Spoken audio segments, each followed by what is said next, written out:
Fans meminta JYP untuk menghentikan pengesahan merek pemutih kulit Twice. Tak lama setelah Twice ditunjuk sebagai endorse baru untuk Scarlet Whitening, penggemar meminta JYP Entertainment untuk mengakhiri kontrak meskipun tidak semua fans setuju. Minggu ini, Twice secara resmi diumumkan sebagai duta baru untuk merek kosmetik Indonesia Scarlet Whitening. Diluncurkan oleh aktris dan penyanyi Valencia Angelista, Scarlet Whitening menjual berbagai macam scrub, toner, lotion, serum, dan banyak lagi, termasuk beberapa produk yang diklaim dapat memutihkan kulit. Misalnya menurut analis bahan di Cosmily, rangkaian serum dan krim Brightly Ever After mengandung 3 senyawa pemutih yang dirancang untuk meningkatkan warna kulit, nicotinamide, ascorbyl glucoside, dan glutathione. Studi menjelaskan bahwa nicotinamide mencerahkan kulit dengan menghambat transfer sel melanin, sedangkan ascorbyl glucoside terbukti menghambat pembentukan melanin. Glutathione, sementara itu terutama digunakan untuk mencerahkan kulit yang menjadi gelap seiring waktu. Beberapa bahan ini muncul di banyak produk pemutih Scarlet lainnya, termasuk krim jerawat dan serum glow tanning mereka. Sejauh ini, Twice mempromosikan 2 set edisi terbatas dari Scarlet Whitening, yang keduanya termasuk produk yang mengandung bahan-bahan tersebut.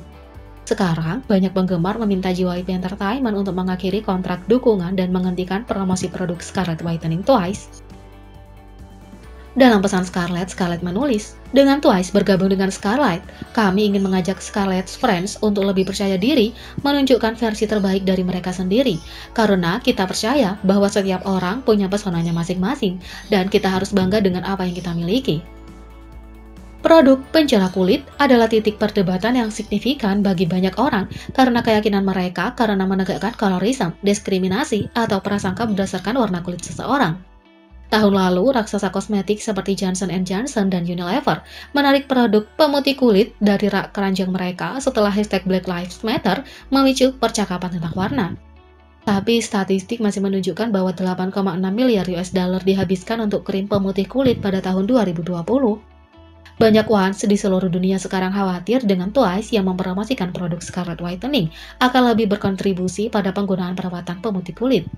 Dalam email massal ke JYP Entertainment, penggemar menyatakan, "Kami merasa tidak etis bahwa Twice mempromosikan merek dengan produk pemutih kulit, mengetahui bahwa mereka punya penggemar dengan kulit yang lebih gelap.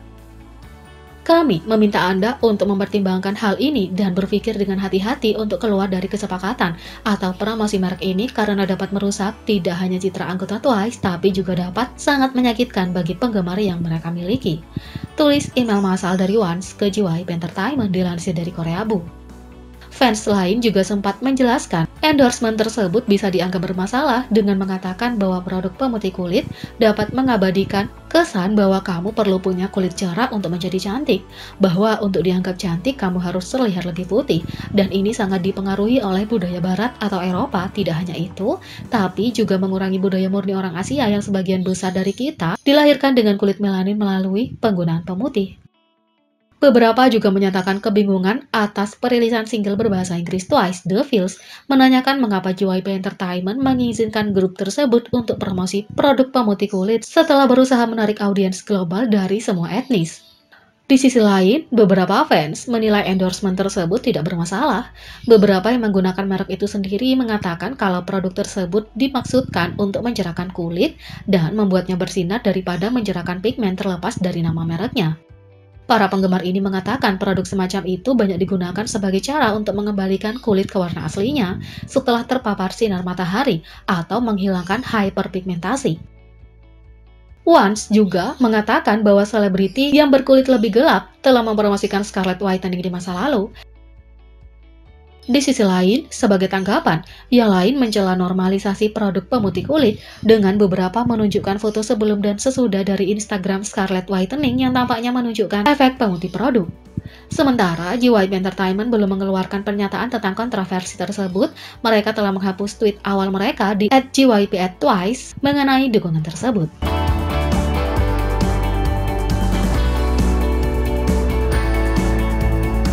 Yang kedua, garis bahu Beomgyu Tomorrow by Together telah berubah sepenuhnya, dan netizen membutuhkan rutinitas latihannya.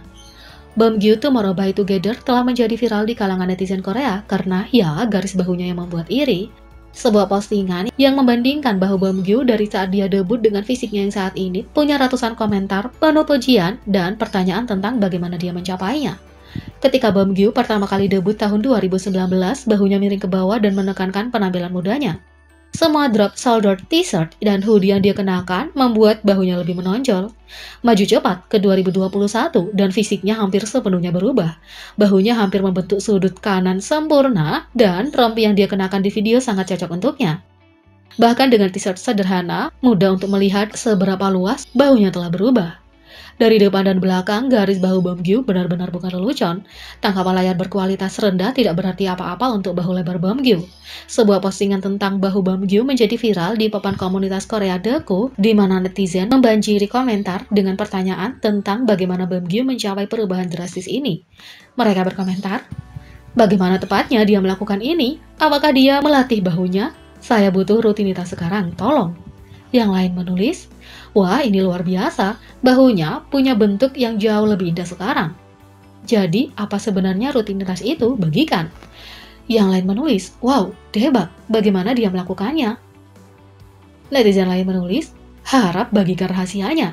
Bagaimana cara mendapatkan bahu itu? Saya punya bahu kecil, tolong beri saya harapan, tulis netizen.